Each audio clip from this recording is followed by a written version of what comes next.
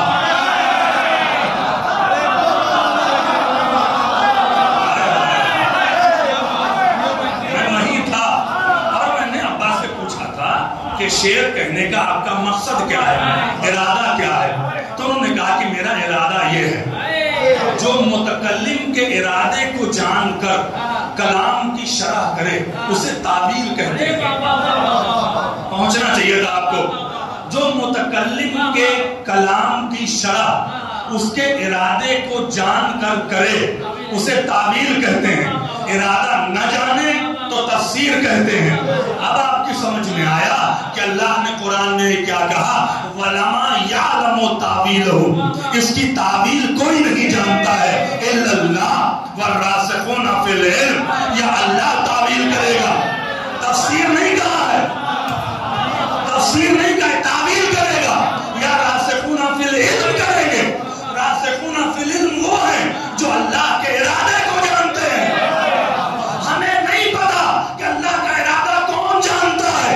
جب نجف پہنچے، زیارت کو کھولا تو لکھا ہوا آیا السلام علی ارادت اللہ، سلام اس پر جو اللہ کا ارادہ ہے.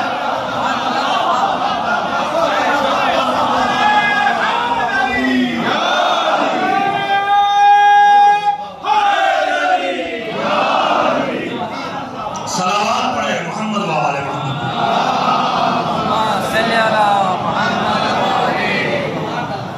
مذہب شعور کا مذہب ہے.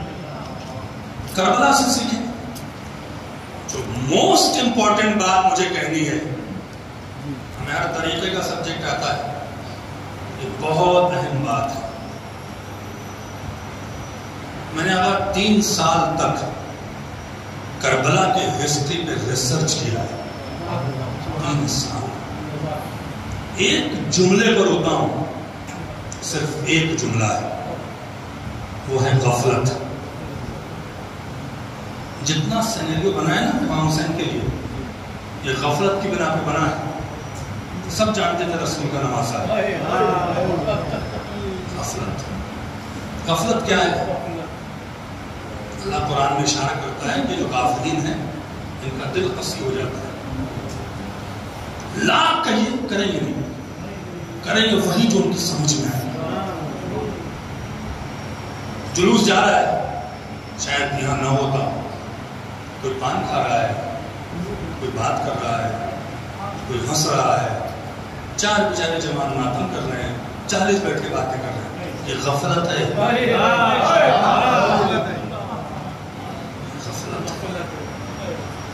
کسی کے باپ کا جنازہ اٹھے، 4 لوگ پان کی دکان پہ ہنسیں تو صاحب جنازہ کیا کہے گا؟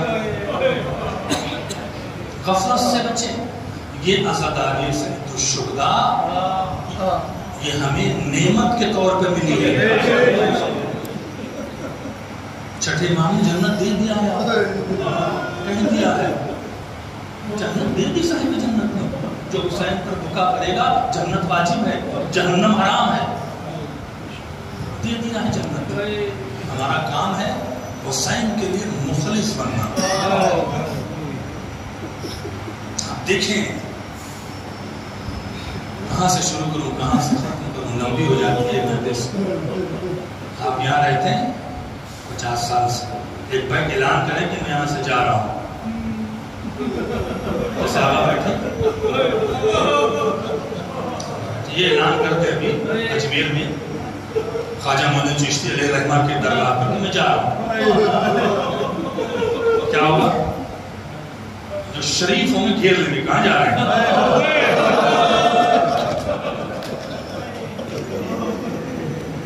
حسین کہہ رہا ہے کہ جا رہا ہوں.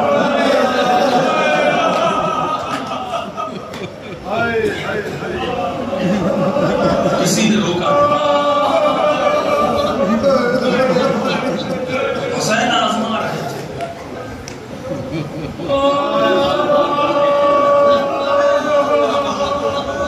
مدینہ 28 رجب کو چھوڑا ہے. ہفتے بھر مکہ پہنچ گئے. مکے میں 5 مہینہ رہے حسین. 5 مہینہ عزیزو غفلت سے بچے. مجلس ہو دوڑ کے یہ سوچ کر آپ حسین کی مجلس ہے. یہ مجلس نہیں ان کی ہے، نہیں ان کی ہے، نہیں ان کی ہے. کیا سوچ کے آؤ؟ فرش بچھانے والا میزبان نہیں ہے. میزبان حسین کی ماں ہے. دوڑ کے آؤ. یہ حسین کا شفا خانہ ہے. اگر نہیں آئے، دیکھیے بیمار ہیں، مجبور ہیں، وہ مولا دیکھ رہے ہیں، وہ سید صاحب دیکھ رہے ہیں، خود خواجہ معین چشتی دیکھ رہے ہیں. بڑا مرتبہ ہے. شاہ است حسین، دین است حسین. حسین دین ہے. اس سے بڑی تعریف کوئی نہیں کر سکتا غیر معصوم ہے. خواجہ کے شعر زندہ ہے نا. حسین کے لیے کہا ہے. حسین کے نام پر آئے. غفلت نہ کریں. شیطان غفلت کرواتا ہے. شیطان نے کچھ ہو رہی، کوئی بات نہیں، کل جائیں گے، آج جائیں گے. سیاست نہ کریں. غفلت کیا ہوئی؟ آئے. بڑی عجیب سی بات ہے. 9 ذوالحجہ کو حسین مکہ چھوڑ رہے. کون لوگ تھے وہاں؟ جواری شرابی نہیں تھے، حاجی تھے، حج کرنے آئے تھے. کوئی قرآن پڑھ رہا ہے، کوئی طواف کر رہا ہے. اچھا عرفات کا موقع تھا.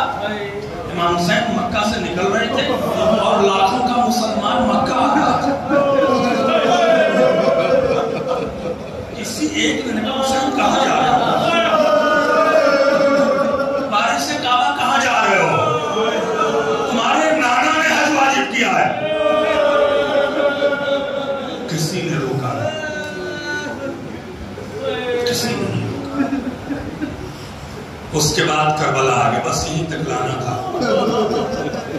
اسی طرح جملہ کہہ دوں، حسین پر تنہائی میں رویا کرو.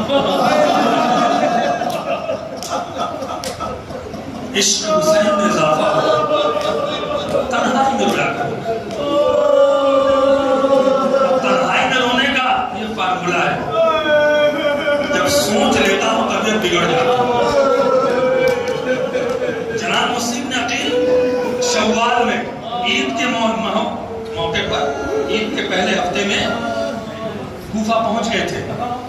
1.5 مہینہ رہے کوفے میں. جناب مختار کے گھر پہ رہے اور 30,000 لوگوں نے حسین کے نام پہ بیعت کیا. 30,000. 18,000 تو بعد میں بچے تھے نا. سب حسین کو جانتے تھے. اس کے بعد حسین پہنچے. 3 محرم کو کربلا پہنچے. اس وقت جو کوفہ تھا وہ ایک شہر تھا. کربلا جنگل تھا. کربلا کچھ نہ جنگل تھا. جیسے آپ کہیں آگے جنگل تو دور نہیں تھا. کوفہ اب دور ہوا. پہلے کوفہ دور نہیں تھا، بالکل لگا ہوا تھا. جب میں نے اس کو پڑھنا شروع کیا، کوفہ بہت دور نہیں تھا، تو میں نے سوچا کہ یہ کوفی کتنے غفلت میں تھے کہ کچھ دور پر حسین کے بچے پیاسے تھے اور کوفے کے مسلمان پانی پی رہے تھے. کوفے کا مسلمان کھانا کھا رہا تھا. ہم جس ملک میں رہتے ہیں ہر مذہب کے لوگ ہیں. آپ کو پتا چل جائے کہ 4 گلی کے بعد ایک 5 سال کی بچی ہے جو پیاسی ہے. آپ یہ نہیں دیکھیں گے کہ کس مذہب کی ہے. آپ کی نیند اڑ جائے گی. آپ فوراً لے جا کے پانی پلا دیں گے. انسانیت کے تقاضے پر. یہ کیسے کوفی تھے، کیسے کوفی تھے، کیسے کھانا اتر رہا تھا. ایک طرف سکینہ آتش کر رہی ہے، ایک طرف کوفی پانی پی رہے تھے، غفلت میں تھے۔ عزیزوں اس غفلت سے بچو، جلوس کا احترام کرو، تابوت کا احترام کرو، مسکراؤ نہیں، اپنی ضروریات کو چھوڑ دو۔ اگر دستے میں ماتم نہیں کر سکتے ہو تو ہاتھ رکھو، ہنسو نہیں، زہرا کے غضب سے بچو۔ پھر عزیزوں اگر آپ غفلت میں گئے اور اس کے بعد حسین پر روئے، آپ کا رونا قبول نہیں ہوگا، یہ تاریخ ہے۔ ہوا کیا؟ حسین قتل ہو گئے، کوفی نہیں بولے نا۔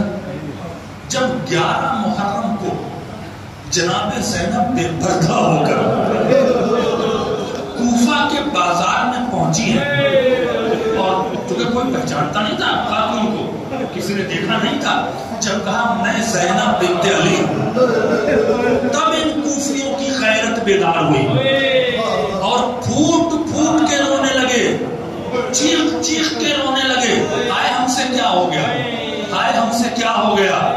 جناب زینب نے، یہ محبت میں رو رہے تھے، ان کا رونا قبول نہیں کیا۔ کیا کہا؟ یا اہل الکوفہ یا اہل الغدر والمکر، اے کوفیو، اے غدارو، اے مکارو، رو رہے ہو؟ اگر تم نے آواز اٹھایا ہوتا میرا حسین مارا نہ جاتا، میرا حسین مارا نہ جاتا۔ اور اس بے کسی کو میرانیس نے 2 مصروں میں کہا ہے، یہ رونا جب بھی اگر رونا نہ آئے حسین پر، یہ مصرع یاد کرو، بہت تڑپ۔ کیا کہا ہے؟ عباس مر گیا، میرا اکبر جدا ہوا۔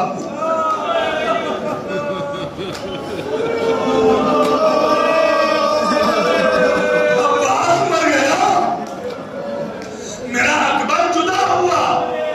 ہم سے کسی نے یہ بھی نہ پوچھا کہ کیا ہوا۔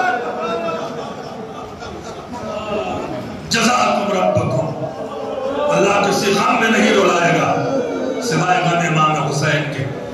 بس ایک روایت پڑھ دیتا ہوں، بڑی عظیم روایت ہے۔ زہرا سلام اللہ علیہ کہتی ہے، کیا کہتی ہیں؟ کہ میرے لال کی رخصتی پڑھو۔ کیوں؟ ماں اپنے بچوں کے مزاج کو پہچانتی ہے۔ امام حسین کی کربلا میں رخصتی زینب سے جدائی ہے۔ زینب نے اپنے عقد میں شرط کیا تھا کہ میں اس شرط پہ عقد کروں گی کہ میرا شوہر عبداللہ ابن جعفر، مہر نے شرط رکھی تھی مجھے حسین سے الگ نہیں کریں گے۔ وہ حسین آج زینب سے جدا خیمے میں رو عزیزو، ایام عذر نہ ہوتا تو مصائب میں کمی کر دیں، رو لو۔ خیمے میں مسافر کا وہ آنا تھا قیامت، ایک ایک کو چھاتی سے لگانا تھا قیامت۔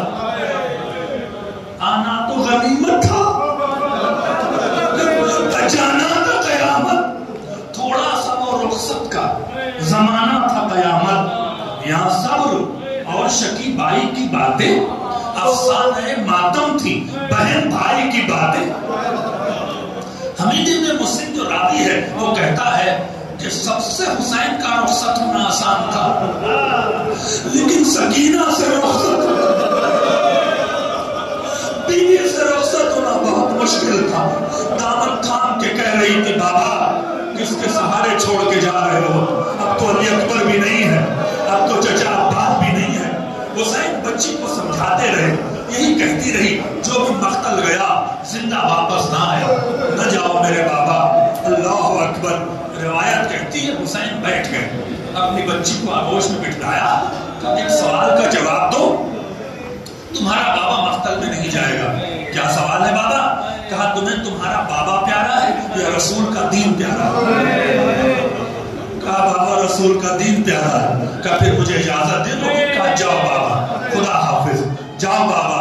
لیکن بابا جانے سے پہلے آخری بار کو سینے پر سلانا۔ حسین جلدی ہی زمین پر لیٹ گئے، سکینہ کو کلیجے سے لگایا، بہت دیر تک سینے پر سلایا۔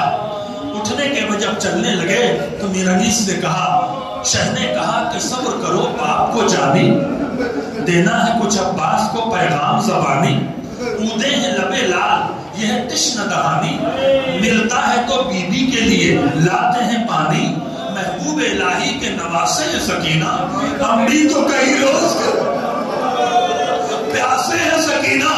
یہ دو مصرع اولاد والے تڑپ جاؤ گے تو بی بی کہتے ٹھیک ہے بابا جاؤ، نیند آئے گی جب آپ کی بھول پاؤں گی بابا، میں رات کو مختل۔ حسین بیٹی سے رخصت ہوئے، میدان کربلا میں آئے۔ ایک روایت ہے جو میں صرف محرم میں عاشور میں پڑھتا ہوں، اسے ہی سنا دوں گا آپ کو۔ آئے، فاطمہ کا لال کربلا کے میدان میں لڑتا ہے، کیوں نہ لڑے، فاتح خیبر کا لال تھا۔ لڑنے کے بعد اللہ نے کہا بس ہے حسین بس، بس ہے حسین بس، تلوار کو نیام میں رکھا، بھاگی ہوئی فوج واپس آئی۔ یہی تو ہے، کسی نے نیزہ مارا، کسی نے پتھر مارا۔ حسین گھوڑے پر ڈگمگانے لگے تو جنگل سے آئی فاطمہ زہرا کی یہ خطا، جنگل سے آئی فاطمہ زہرا کی یہ صدا، ہے مجھے امت نے مجھے لوٹ لیا وا مصیبتا۔ اور عجیب بیعت کہی ہے، 1900 ہے زخم تنے چاک چاک پر، زینب نکل حسین تڑپتا ہے خاک پر۔ اس کے بعد ایک شخص ہے، بس یہی روایت تھی، بہت سخت روایت ہے، میں بہت مشکل سے پڑھتا ہوں، امام حسین مجھے اتنا صبر دے دے کہ میں اس روایت کو پڑھ لوں۔ ایک شخص کو مختار کے دربار میں گرفتار کر کے لایا گیا، اس سے پوچھا مختار نے تو نے کربلا میں کیا دیکھا؟ کہتا ہے جب حسین زخموں سے چور ہو کے زمین کربلا پر آئے تو ان کے لبوں سے کچھ آواز آ رہی تھی، کیا سن رہے عزیزوں، کیا وقت فاطمہ کے لال پر لبوں سے کچھ آواز آ رہی ہے۔ کہتا ہے میں قریب ہوا، میں نے کان لگا کے سنا تو حسین کہہ رہے تھے اللہ تش اللہ تش، آئے پیاس۔ وہ دیکھتا ہے، کہتا ہے مختار شمر کے ہاتھ میں خنجر تھا، میں نے دیکھا شمر قتل کر دے گا۔ میں نے کہا ظالم، پیاسا حسین ہے، رسول کا نواسا ہے، اسے پانی پلا کے ذبح کر۔ شمر نے کوئی جواب نہ دیا تو مختار میں نے عمر سعد کو کہا، اس کی غیرت کو للکارا کہ رسول کا نواسا ہے، زخموں سے چور ہے، پانی پلا کے ذبح کر۔ وہ کہتا ہے عمر سعد کا بھی ارادہ اچھا نہیں تھا، میں سمجھ گیا یہ حسین کو پانی نہیں پلائیں گے۔ میں دوڑا دوڑا فرات کی طرف گیا، مشک میں پانی بھر کے لے آؤں اور اس پیاسے کو پلا دوں۔ مختار جیسے میں نے مشک میں پانی بھرا، اب جو میں پلٹا تو میں نے عجیب منظر دیکھا، سے آندھیاں چلنے لگی، زمین کو زلزلے آنے لگے، آسمان سے خون برسنے لگا۔ جب زمین سے خون ابلنے لگا میں حیران کھڑا ہو گیا۔ کچھ دیر کے بعد جب گرد چھٹی تو کہتا ہے میں نے کیا دیکھا کہ شمر کے ہاتھ میں حسین کا کٹا ہوا سر ہے۔ بس آخری دو جملے ہیں جو بڑے سخت ہیں، شمر کے ہاتھ میں حسین کا کٹا ہوا سر ہے، لیکن مختار شمر کانپ رہا تھا، شمر خوف زدہ تھا۔ میں نے کہا ظالم، حسین کو پیاسا مار دیا، خوف کس بات کا ہے، کام کیوں رہا ہے؟ کہتا جو میں نے کربلا میں منظر دیکھا ہے وہ کسی اور نے نہ دیکھا۔ پوچھا کیا دیکھا؟ کہا جب میں حسین کے گلے پر خنجر